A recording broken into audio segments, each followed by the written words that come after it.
Hello friends, a very warm welcome to our YouTube channel Daily PIB. So let us start with our today's topic.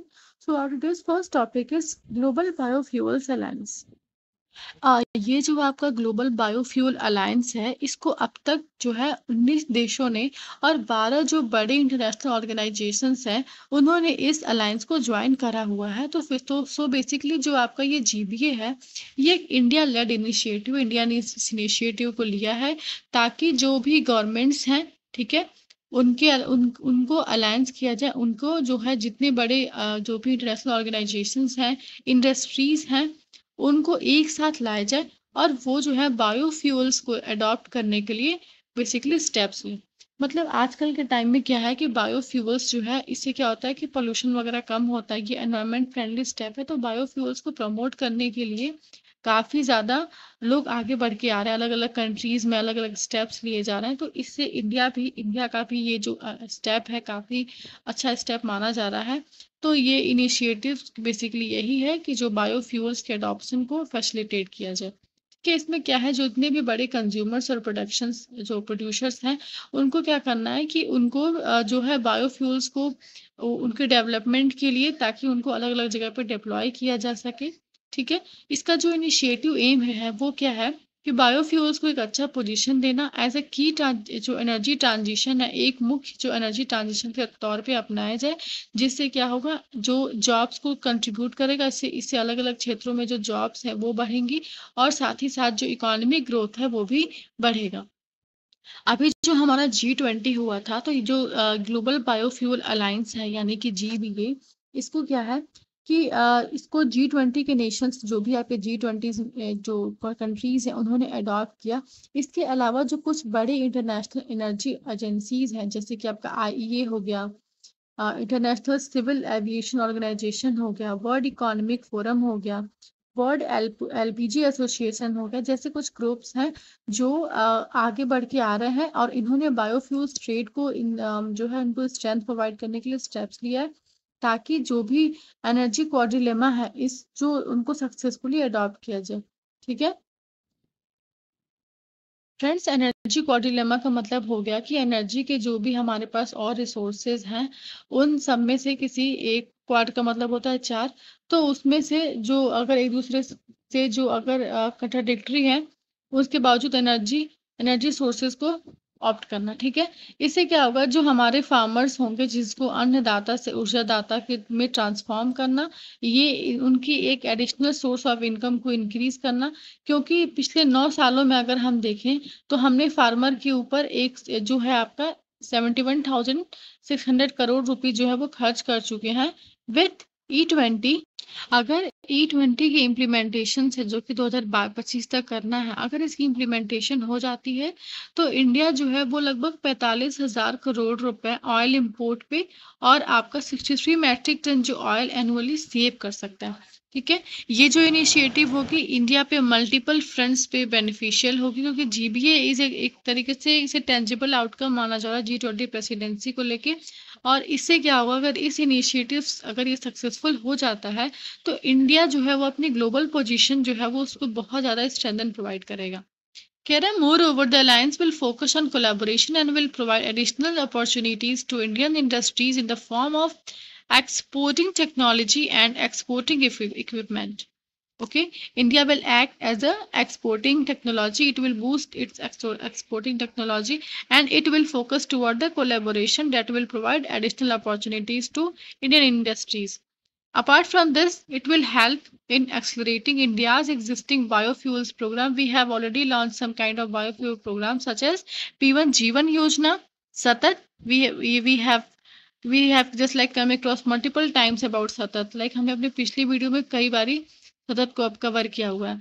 आपका Govardhan scheme हो गया, सतत हो गया, हमने देखा है कि ये सब बेसिकली बायोफ्यूल्स को ही प्रमोट करते हैं, thereby contributing to increase farmers income, creating jobs and overall development of the Indian ecosystem. ठीक है, GBA will support worldwide development and deployment of sustainable biofuels by offering capacity building. Capacity building means लोगों की capacity को increase करना, ताकि जो हमारे देश के जो लोग हैं उनको स्किल्स प्रोवाइड करना, ताकि उनकी कैपेसिटी को हम और एनहेंस कर सकें। ओके, और वैल्यू चेन वगैरह को देखने टेक्निकल सपोर्ट प्रोवाइड करना नेशनल प्रोग्राम्स के लिए, ताकि जो पॉलिसी लेसन शेयरिंग है उसको हम और प्रमोट कर सकें। इसके अलावा it will facilitate mobilising a virtual market place to assist industries, countries, ecosystem players, and key stakeholders in mapping demand and supply, as well as connecting technology providers to end users. Apart from this, it will also facilitate development, adoption, and implementation of internationally recognized standards, codes, sustainability practice principles, and regulations to incentivize biofuels adoption and trade. कह रहा है कि मतलब ज़्यादा से ज़्यादा development हो सके और जो भी इंटरनेशनल लेवल पे जो स्टैंडर्ड्स को रिकॉग्नाइज करने के साथ साथ हम सस्टेनेबल प्रैक्टिसेस को जो है अडॉप्ट करें, और ताकि हम बायोफ्यूल्स को अडॉप्ट करें और इसके ट्रेड को हम इंसेंटिवाइज करें। ठीक है, नेक्स्ट आपका टॉपिक है BIS। BIS यानी कि ब्यूरो ऑफ इंडियन स्टैंडर्ड्स। ठीक है, तो आपने BIS का, हमने जो इसकी पहली वाली वीडियो थी वहां भी BIS से संबंधित एक न्यूज थी, एक टॉपिक थी। ठीक है, आप देखते हैं BIS and gram panchayat. So BIS ने एक इनिशिएट किया है बेसिकली अवेयरनेस, जो आपके ग्राम पंचायत लेवल पे वो क्या है, लोगों को अवेयर करने के लिए इन्होंने स्टेप्स आगे लिए हैं, ताकि जो इंडियन स्टैंडर्ड्स हैं वो ग्रास रूट लेवल पर आ जाए। क्योंकि हम जानते हैं कि भारत गांव का देश है, तो ग्रास रूट लेवल पे अगर वो इंडियन स्टैंडर्ड्स को लोगों तक जो है वो BIS की जानकारी देते हैं, तो लोग ज्यादा से ज्यादा अवेयर होंगे और उनकी अपनी लाइफ को और अच्छी बेटर बना सकेंगे। ठीक है, डिटेल्स देखते हैं इसकी BIS की। तो कह रहा है ये जो इनिशिएटिव होगी ना, ये इंश्योर करेगी कि जो भी गवर्नमेंट प्रोग्राम्स है, स्कीम्स हैं, वो विलेज लेवल पे अच्छे से इम्प्लीमेंट किया जाए। जो भी ऐसे प्रोग्राम्स हैं जिनको रिकॉग्निशन जो है वो मिल सके at the grass root level, और जो भी इंडियन स्टैंडर्ड्स को हैं, जो भी सिटीजन्स के लिए जो उनके वेलबींग के लिए जो स्कीम्स चलाए जा रहे हैं, एनवायरमेंट फ्रेंडली स्कीम्स चलाए जा रहे हैं, वो उनको उन तक पहुंचाया जाए, ताकि वो इन सारे सर्विसेज को, प्रोडक्ट्स को जो भी उनको प्रोवाइड किए जा रहे हैं उनको अवेल कर सके। ये जो आपका प्लान है, जो आपका इनिशिएट लिया जा रहा है, ये इसका प्राइमरी ऑब्जेक्टिव बेसिकली क्या है कि जो लोगों में है ना, एक अंडरस्टैंडिंग की भावना को इंस्टिल करना, ताकि जो इंडियन स्टैंडर्ड्स है वो ग्राम पंचायत लेवल पे जो है वो लोगों तक उनके बारे में लोगों को जानकारी मिल सके। फिर वही बात है कि विलेज लेवल पे हम गवर्नमेंट प्रोग्राम्स और स्कीम्स को इम्प्लीमेंट कर सकें। कह रहा है it aims to promote the culture of standardisation and benefit of using product conforming to Indian standards.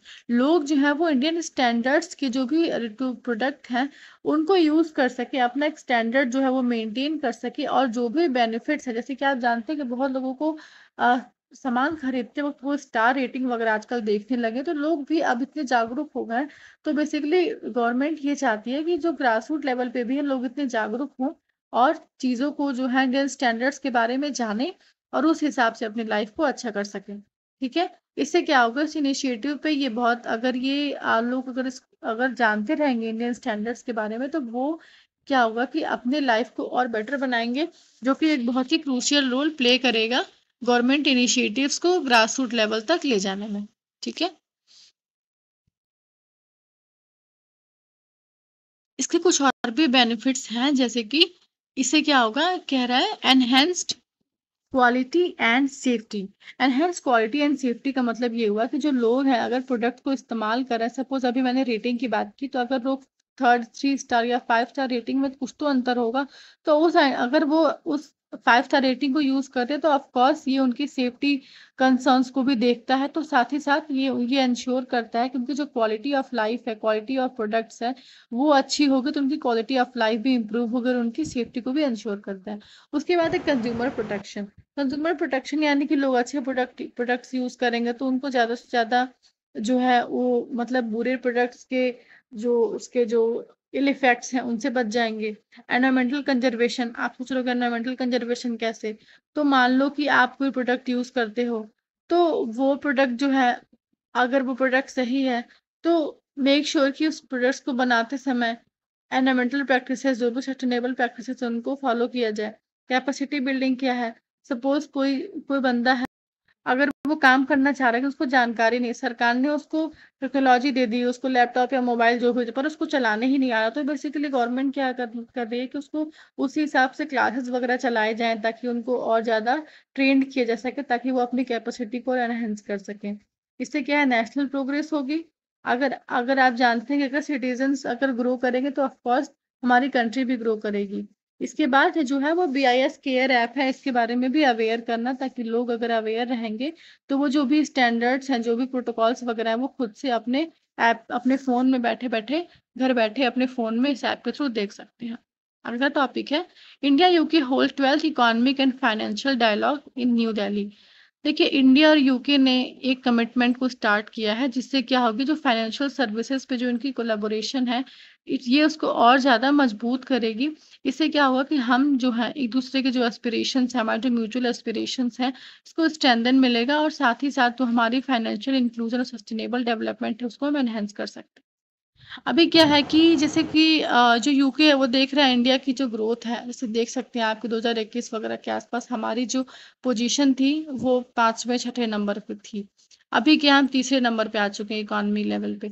तो ये सारी चीज़ों को देख के जो है यूके वो काफ़ी ऑप्टिमिस्टिक है इंडिया की एक्टिविटीज़ को देखते हुए, और इसलिए वो इंडिया को उनके फाइनेंशियल सर्विसेज के लिए जो है वो उसको प्रमोट कर रहा है। ओके, कह रहा है next, the dialogue concluded with the adoption of joint statement by Union Finance Minister of India and Chancellor of Exchequer of UK.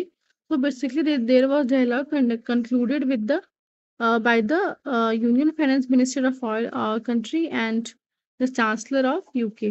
So next topic is first global symposium of farmers' right.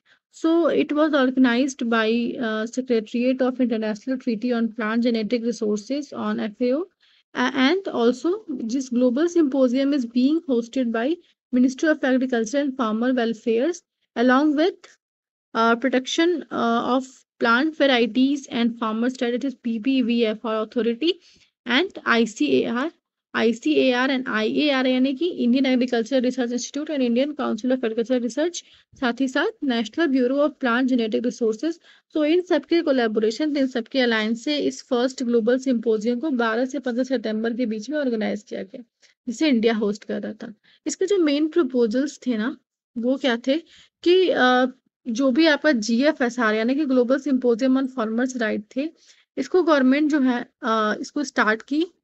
GB9 जो है वापस सितंबर 2022 में ही शुरू किया गया था, और क्या है कि इसका 9th सेशन जो है India at the 9th session of the governing body, it is GB9 of the international treaty on plant genetic resources for food and agriculture, international treaty थी ये, ठीक है।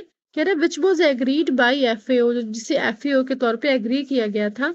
Farmers' right is an interconnected issue and common understanding of the issue is required for a roadmap. Here, farmers are at the heart of FAO's work at the important intermediate between seed and food security. GB9 जो है वो India के द्वारा host किया गया था बहुत अच्छे तरीके से, और ये क्या था ना कि ये जो ग्लोबल सिंपोजियम है उस पर एक बिल्डअप की तरह काम किया। कह रहा है article 9 of the treaty focuses on recognizing, realizing and promoting farmers' right, ठीक है, जिसमें क्या है कि जो प्लांट जेनेटिक रिसोर्सेज हैं फॉर फूड एंड एग्रीकल्चर, उसको बेसिकली प्रमोट करने के लिए ये जो ट्रीटी थी, ये क्या थी ना कि ये रियलाइज करे थी अपनी रिस्पॉन्सिबिलिटी को ऑन फार्मर्स राइट, ताकि जो नेशनल गवर्नमेंट है वो एक पोटेंशियल मेजर्स ले, मतलब पोटेंशियल जो भी स्टेप्स को ले, ताकि वो जो है ये जो राइट है ना, इनके फार्मर्स की जो राइट है उनको सेफगार्ड करे, उनको एनहेंस करे, ठीक है। Next, food system across the world depend on seeds. हम सभी जानते हैं कि पूरे दुनिया का जो फूड सिस्टम है ना वो सीड्स पे काफी हद तक डिपेंड करता है। तो क्या है, जो भी क्रॉप्स के नई वेराइटीज हैं, प्लांट मटेरियल हैं, ठीक है, उनसे क्या होगा, एग्रीकल्चरल प्रोडक्शन इंक्रीज होगा, फूड सिक्योरिटी को मेंटेन कर सकते हैं, और हम फार्मर्स की सेल्फ सफिशिएंसी को भी एनहेंस करेंगे। कह रहा है प्लांट जेनेटिक रिसोर्सेज जो है ना, जो भी हमारे कंट्री में या पूरे वर्ल्ड वाइड में अगर आप माल न्यूट्रिशन और क्लाइमेट चेंज जैसी प्रॉब्लम है, तो इसे प्लांट जेनेटिक रिसोर्सेज हैं उसको टैकल आउट करने में काफ़ी ज़्यादा हेल्पफुल रहेंगी, जिससे क्या होगा कि हम इन प्रॉब्लम्स को, इन चैलेंजेस को देखने के साथ साथ जो प्रोडक्टिविटी है उसको भी बढ़ा सकते हैं। इसमें क्या होगा कि जो भी प्रोमिनेंट साइंटिस्ट होंगे, जो रिसोर्स पर्सन्स होंगे 59 नेशन से, वो पार्टिसिपेट करेंगे पूरे वर्ल्ड वाइड। ठीक है, ताकि इन सेशंस के द्वारा हम जो भी हैं, जो भी हमारे पूरे वर्ल्ड में जो भी फार्मर्स हैं जो जेनेटिक रिसोर्सेज को डेवलप कर रहे हैं, जो कंजर्व कर रहे हैं, उनको बेसिकली रिकॉग्नाइज किया जाए और उनको रिवार्ड किया जाए। ठीक है, the newly constructed plant authority भवन, the office of the PPVFR authority, and an online plant variety registration portal would be inaugurated by the president। ये सारी चीजों को जो है प्रेसिडेंट, प्लांट अथॉरिटी भवन को अभी हमारे प्रेसिडेंट ने वो क्या कि इनॉग्रेट वगैरह किया था। ठीक है, the inaugural ceremony will also feature the presentation of the farmers award instituted by the protection of plant varieties and farmers, that is PPVFR। ये तो फुल हमको भूलनी ही नहीं चाहिए क्योंकि हमने कई बार डिस्कस किया कर दिया अभी आज की वीडियो में।